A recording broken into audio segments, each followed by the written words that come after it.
Radio Publique Africaine.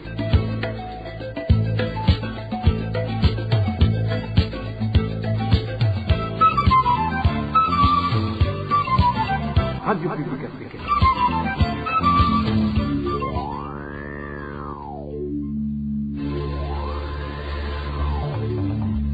C'est le moment de suivre le journal parlé en français.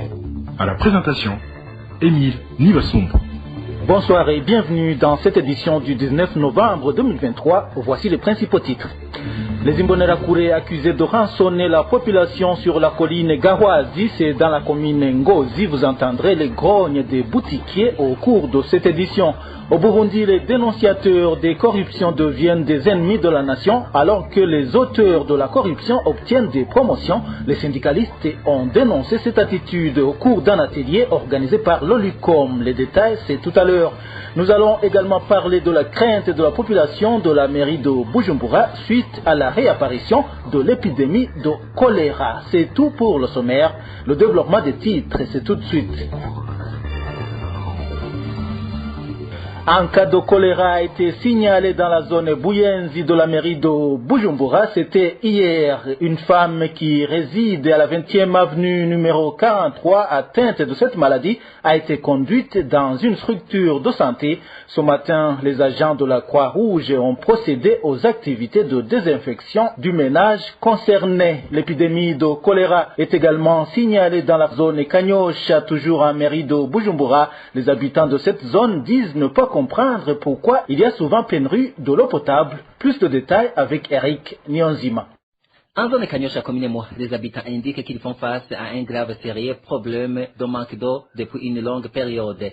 Notre source fait savoir que dans le mois, le nombre de fois qu'ils bénéficient de l'eau potable se compte souvent au bout des doigts. Dans notre quartier, nous venons de passer 4 jours sans que l'eau coule dans des robinets. Si tu fais des calculs, si dans une semaine, on a de l'eau dans des robinets pendant 3 jours seulement, cela veut dire que dans un mois, l'eau coule pendant 12 jours seulement.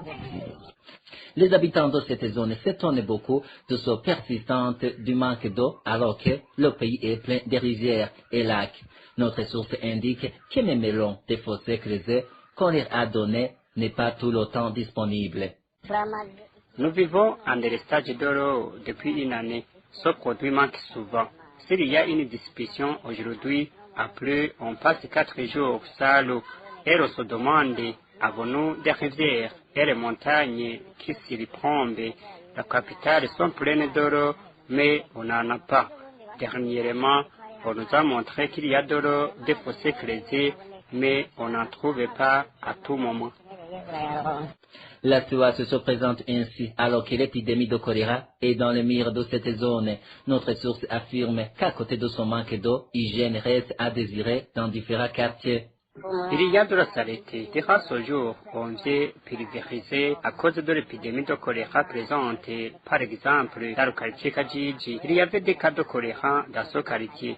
Et c'est suite au manque d'eau potable. Là, je n'aimerais pas évoquer les immondices observés un peu partout près des maisons d'habitation et les administratifs restent blackoisés. Ces habitants de la zone Kanyosha, commune Moua, demandent à la régie des eaux de trouver solution à ce problème persistant de manque d'eau potable. Les habitants de la zone Kanyosha font face à un autre problème, les ordures. Ils citent l'exemple du quartier Kajiji où les immondices sont jetés n'importe où. Les habitants de Kanyosha indiquent qu'ils ne voient pas de société chargée d'évacuer les déchets ménagers dans les quartiers. Onésime de Shimagize nous en dit plus.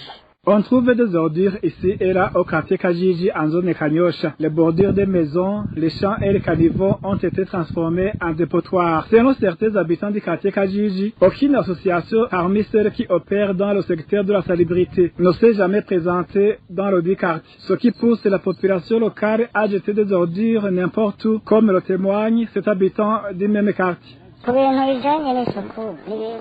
l'hygiène, c'est quelque chose qu'on a même déjà oublié dans notre quartier. D'abord, les associations chargées de transporter les déchets ménagers ne connaissent pas le quartier Kajiji. Ensuite, la population de Kajiji fait des personnes pour transporter les ordures des ménages. Ainsi donc, ces ordures sont jetées n'importe où. Parfois, ils les jettent à côté des clôtures et dans le même quartier ou alors au milieu de la route. À part ces ordures, dans le quartier Kajiji, on y trouve également des eaux usées qui débordent presque partout. Pourtant, Minani Ferdinand, le chef du quartier Kajiji, avait recommandé à sa population de creuser des caniveaux pour évacuer ces eaux usées. Mais personne n'a répondu à son appel. En plus de cela, le chef de quartier Kajiji avait donné l'ordre à la population de creuser les caniveaux qui vont évacuer l'eau en provenance des douches et ailleurs dans les ménages. Malheureusement, rien de tout cela n'a été fait. Ces eaux débordent souvent devant les ménages. Car il y a plusieurs sortes de déchets. C'est vraiment honteux. Il s'agit des ordures de toutes sortes qu'on ne peut même pas qualifier.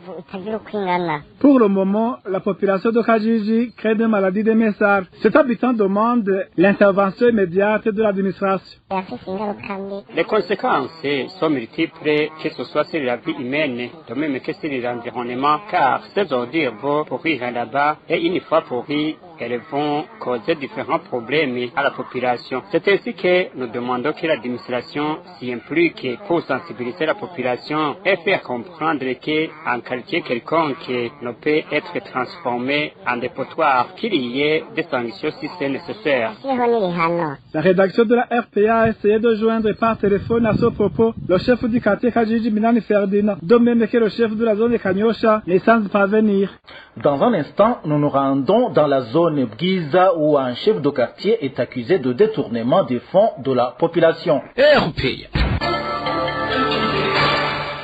Certains habitants du quartier Jabé 1 demandent au maire de la ville de Bujumbura de ramener à l'ordre leur chef de quartier suite à son comportement indigne. Ce chef du quartier Jabé 1 est accusé d'avoir détourné une partie de contribution de la population destinée pourtant à l'organisation des obsèques d'un habitant du quartier. Le point avec Emmanuel Nyungeko. Il s'agit de lamentation de certains citoyens du quartier de Javé 1, zone Bwiza, en commune de Mukaza, qui accusent Aline Niyonzima, chef du quartier, de les maltraiter, surtout lorsqu'elle a pris un verre d'eau trop. Un des habitants de la place indique que ce chef de quartier perturbe la sécurité, accompagné par 3 Imbonerakure qui assurent sa garde. Parmi eux, selon notre source, figure le prénommé Lionel, également chef de cellule dans le même quartier. De plus, selon toujours notre source d'information, certains gens sont arrêtés pour des raisons inavouées afin d'être relâchés après le versement des pots de vin.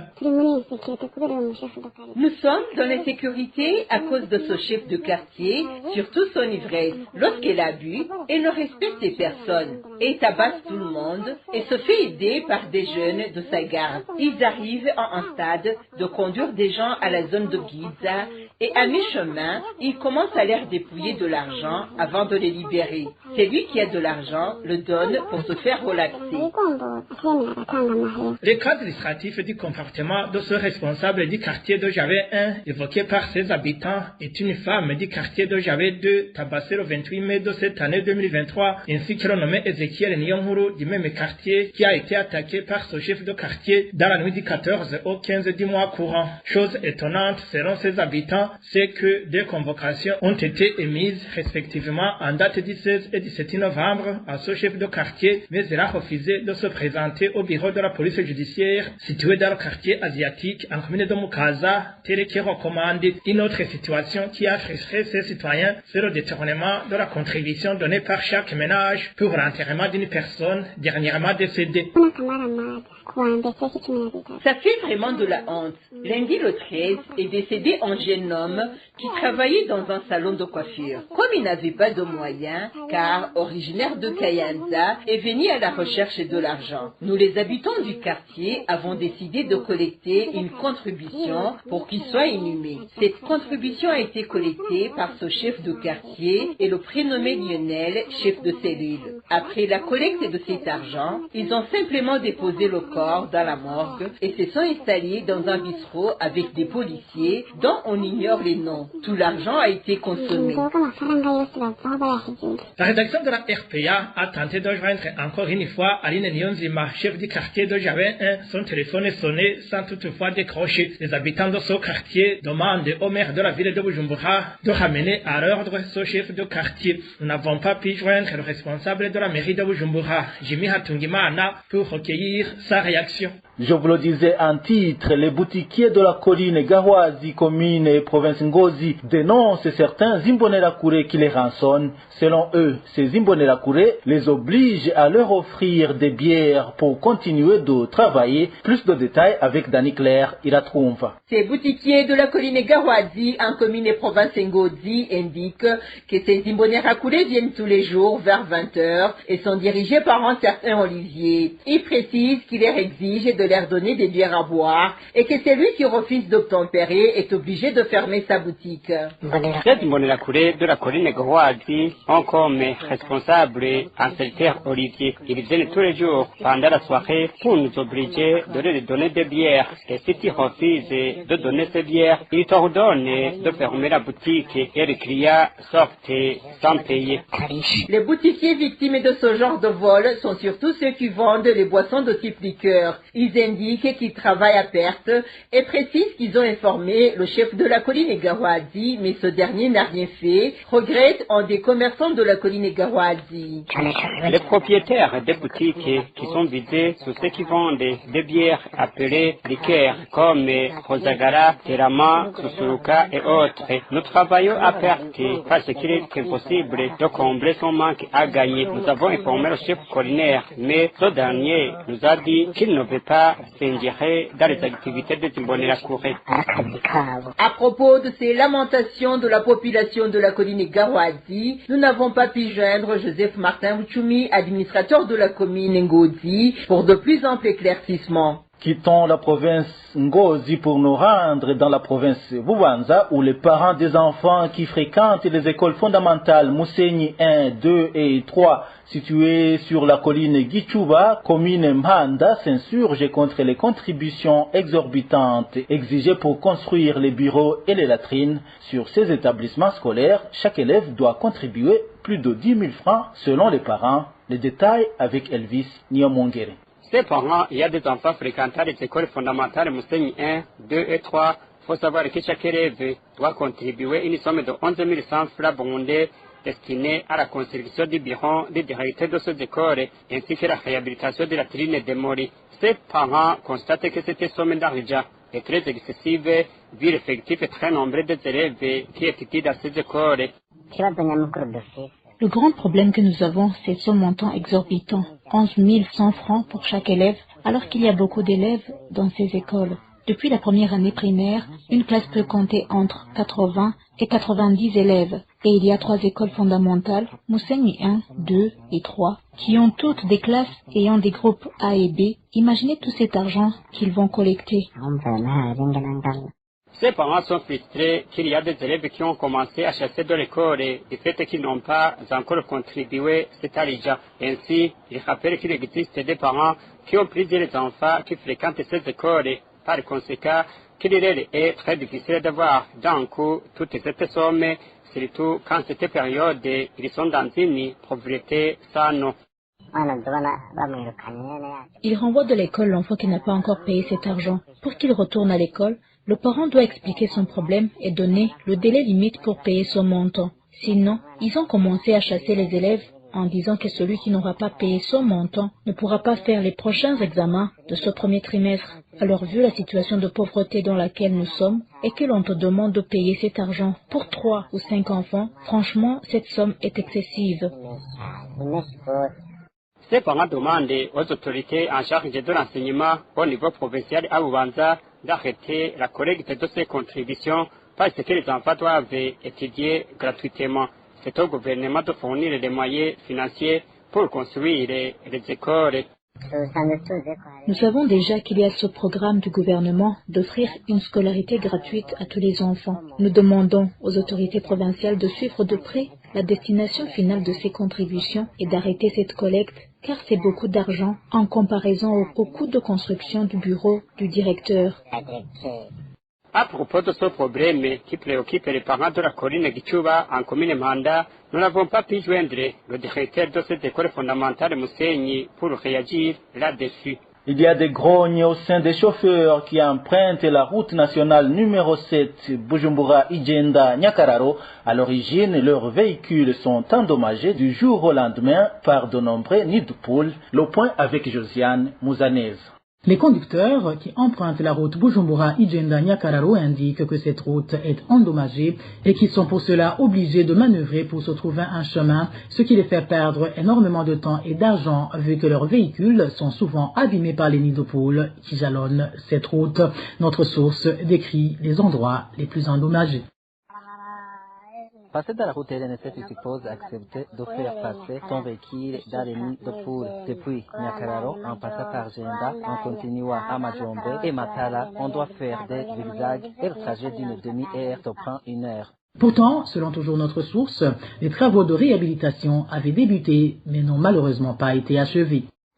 Ils ont essayé de remplir les 2 terres ces nids de poules, mais quand la pluie tombe et les remporte, on avait apporté du goudron, mais jusqu'à rien n'a été fait. La carrière qui est entassée sur cette route est emportée également par les eaux de pluie quand la pluie tombe. Nous demandons au gouvernement de tout faire pour nous venir en aide, surtout que nous payons régulièrement les taxes routières. La rédaction de la RPA n'a pas encore pu joindre le ministère des Infrastructures, de l'Équipement et des Logements Sociaux pour qu'il s'exprime à ce propos. Dans un instant, nous parlons de l'atelier organisé par l'OLUCOM dans le but de lutter contre la corruption. C'est difficile de savoir si au Burundi les lois en rapport avec la corruption sont des lois régissant la corruption ou alors des lois anticorruption. C'est le constat de Fidel Nyonhuru, vice-président du syndicat national du personnel paramédical et appui de la santé publique SINAPA, au cours d'un atelier organisé ce vendredi par l'Observatoire de lutte contre la corruption et les malversations économiques OLUCOM. Il a dit que c'était fréquent qu'au Burundi les dénonciateurs de corruption deviennent des ennemis de la nation, alors que les auteurs de cette corruption obtiennent des promotions. Je vous propose de suivre Fidel Nyonhuru. Il représentait la Confédération des syndicats du Burundi, Kosibu.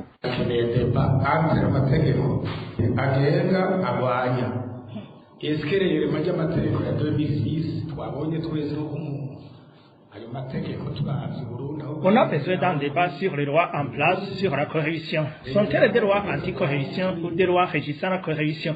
À analyser les lois de 2006, si l'on essaie de voir d'où est venu le Burundi et où nous sommes aujourd'hui, est-ce qu'on peut vraiment dire que ce sont des lois anti-corruption?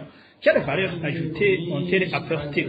Si l'on analyse la considération et plusieurs rapports fournis sur la corruption au Burundi, si l'on fait référence à plusieurs institutions supposées combattre la corruption, on a parlé de la brigade anticorruption, la cour anticorruption.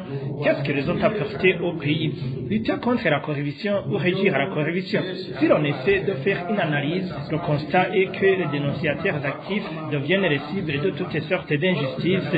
Ils sont victimes de harcèlement, victimes de licenciement abusif, d'imitation, voire des emprisonnements. Ici, je parle des travailleurs qui nous représentent comme la Kosibu. Mais curieusement, ces auteurs de malversation bénéficient plutôt des postes de responsabilité. Ils ne sont jamais inquiétés. La pire punition pour eux, c'est la mutation.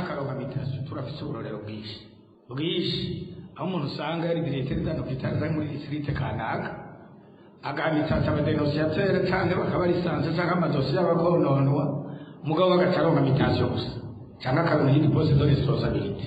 Parmi les recommandations des participants à cet atelier, il y a l'arrêt de privilèges de juridiction et la mise en place du mécanisme de protection des témoins. Je vous propose de suivre Maître Ernest Ndikumana, expert international en anticorruption.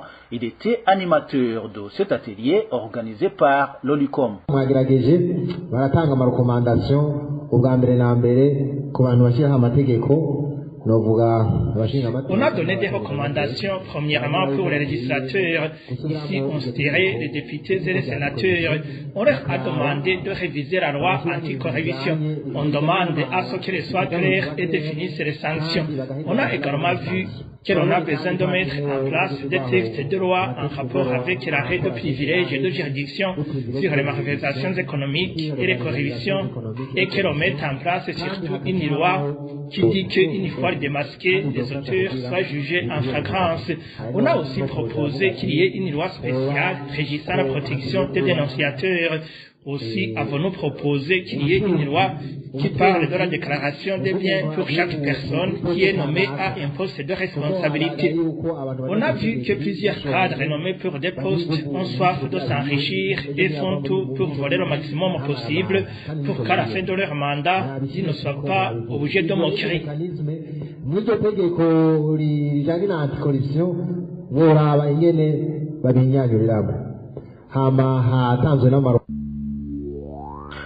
Voilà, c'est par ici que nous mettons un point final au journal du 19 novembre 2023. Merci à vous tous qui nous avez suivis à la présentation. C'était Émile Nibasumba. Agréable soirée chez vous. Au revoir.